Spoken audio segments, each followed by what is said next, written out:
माननीय केंद्रीय मंत्री श्रम एवं रोजगार भारत सरकार श्री भूपेंद्र यादव जी, माननीय राज्य मंत्री श्रम एवं रोजगार भारत सरकार श्री रामेश्वर तेली जी, आज की इस मंच पर उपस्थित मेरे सहयोगी डॉक्टर शशांक गोयल अपर सचिव, DGLW श्री अजय तिवारी जी, यहाँ उपस्थित हमारे अवॉर्डीज़, हमारे ट्रेड यूनियन और एम्प्लॉयर ऑर्गेनाइजेशन के सभी गणमान्य व्यक्तिगण, अन्य गणमान्य व्यक्ति, केंद्र सरकार के हमारे सभी पदाधिकारीगण, राज्य सरकारों से आए हुए हमारे सभी पदाधिकारीगण, पत्रकार बंधुओं, देवियों एवं सज्जनों, यह मेरे लिए अत्यंत खुशी का विषय है कि आज़ादी के 75वें वर्ष के उपरांत हम अमृत महोत्सव के जो आयोजनों की कड़ी में आज 7 तारीख से लेकर के 13 तारीख तक ये अमृत महोत्सव आइकॉनिक वीक के तहत श्रम मंत्रालय मना रहा है। और उस कड़ी में जो हमारा ई श्रम पोर्टल है, उसका ये पहला कार्यक्रम आज आपके समक्ष है। मैं सबसे पहले तो जो हमारे असंगठित क्षेत्र के कामगार हैं, उन सबको बधाई देना चाहूँगा कि 26 अगस्त को जब ये कार्यक्रम शुरू हुआ, उसके बाद से ही लोगों में इतना उत्साह रहा और हमने ये कल्पना भी नहीं की थी कि इतने लोग रजिस्ट्रेशन कराने ई श्रम पोर्टल पे आएंगे। और जब हमने देखा कि न केवल लोग दिन में हमारे CSC सेंटर्स पर उपस्थित हैं, बल्कि रात में भी जब हमने CSC सेंटर को चलाना शुरू किया तो उस समय भी बड़ी भारी मात्रा में लोगों ने वहाँ शिरकत की। और फिर हमको NIC को अनुरोध करना पड़ा कि आप जो हमारे ई श्रम पोर्टल की कैपेसिटी है उसको बढ़ाइए। और इन 6 महीनों में 26 करोड़ श्रमिकों ने इस पोर्टल पर अपना पंजीकरण कराया।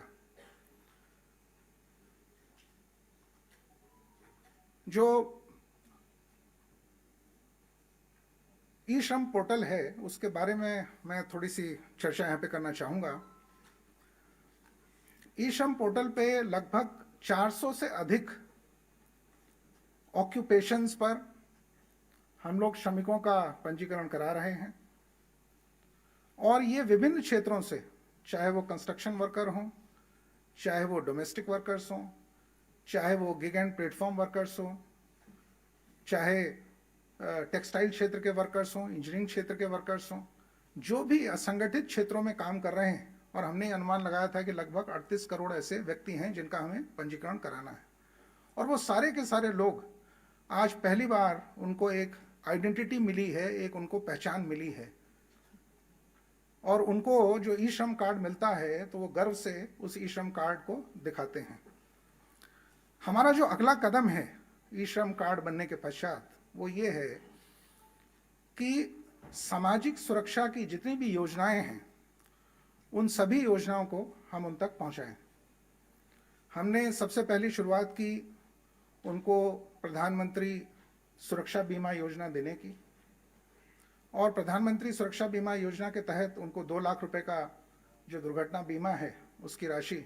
हम लोग प्रदान करते हैं। इसके अलावा जो भारत सरकार की अन्य योजनाएं हैं, जिसमें अभी हमने सबसे पहले चुना है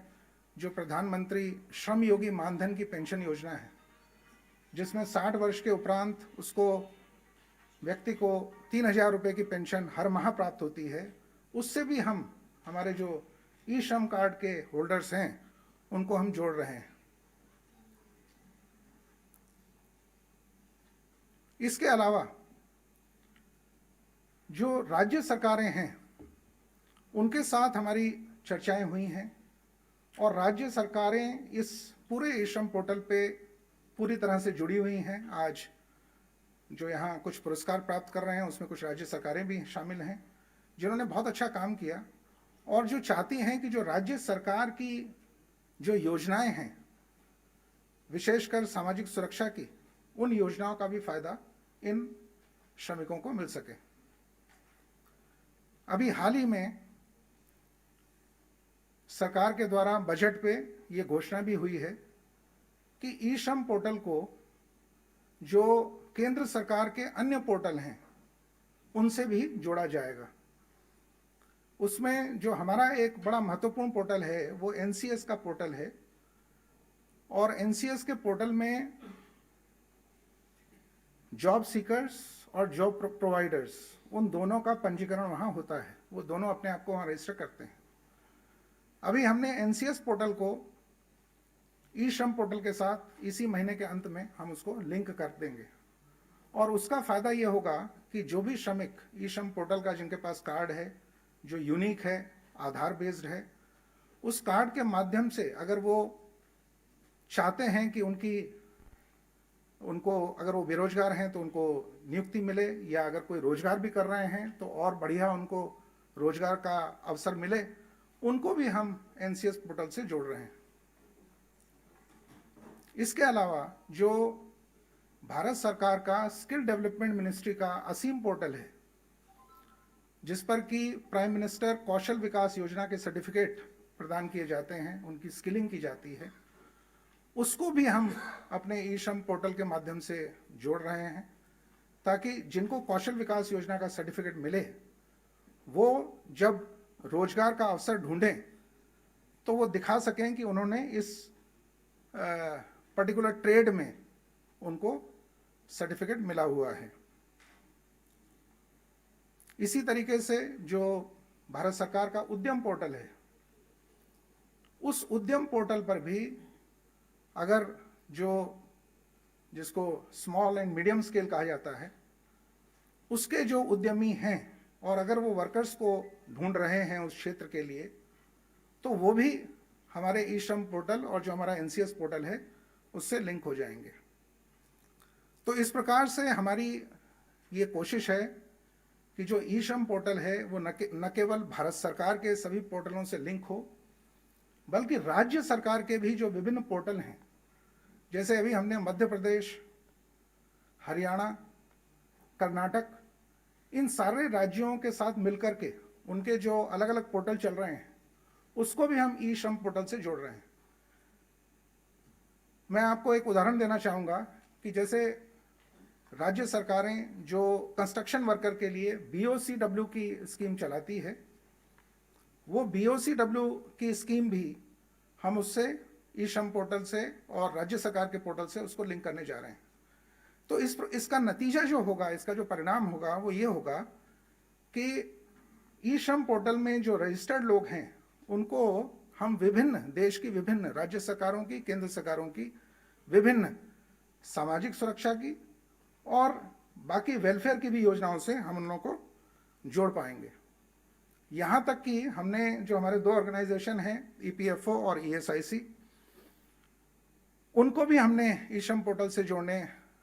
की कार्रवाई शुरू कर दी है। ईएसआईसी के जो हॉस्पिटल्स हैं, जिन हॉस्पिटल्स में जो उनके आईपीज हैं, उनके बावजूद भी वहाँ बेड्स की संख्या अधिक है, डॉक्टर्स की संख्या है और ऑक्यूपेंसी वहाँ कम है, वहाँ भी जो ई श्रम पोर्टल के लोग हैं उनको सुविधाएं वहाँ मुहैया होंगी। उसी तरीके से ईपीएफओ में भी अभी इसी आइकॉनिक वीक में इनकी भी एक बैठक है जिसमें इनका एक प्रस्ताव है कि जो ईपीएफओ में जो लोग जिस समय ऑर्गेनाइज्ड वर्कर रहते हैं लेकिन बाद में वो अनऑर्गेनाइज्ड सेक्टर में चले जाते हैं और ई श्रम कार्ड होल्डर होते हैं, उनको भी किस प्रकार से इनकी जो पेंशन की योजना है उससे जोड़ा जाए, ये भी एक काम होने वाला है। तो इस प्रकार ये ई श्रम पोर्टल एक बहुत ही विस्तृत ढांचे में परिवर्तित होने जा रहा है। आज बहुत सारी घोषणाएं हैं, मैं भी यहाँ बताना विस्तृत से उस पर चर्चा यहाँ पर होगी। और इस ई श्रम पोर्टल को किस प्रकार से असंगठित क्षेत्र के जो श्रमिक हैं उनको पूरी तरह से जोड़ा जाए, इस पर एक बहुत बड़ा काम इस आइकॉनिक वीक के शुरुआत से आगे के दिनों में होने वाला है। और मुझे पूरा विश्वास है कि जो हमारे ट्रेड यूनियन के लोग हैं, जो हमारे एम्प्लॉयर ऑर्गेनाइजेशंस के लोग हैं, जो हमारे इंटरनेशनल ऑर्गेनाइजेशंस के लोग हैं, ILO के लोग हैं, वो सभी इस ई श्रम पोर्टल को एक महत्वपूर्ण पोर्टल बनाने में हम सभी लोगों की मदद करेंगे। इन्हीं शब्दों के साथ मैं आप लोगों का पुनः स्वागत करता हूं और आपको धन्यवाद देता हूं। धन्यवाद।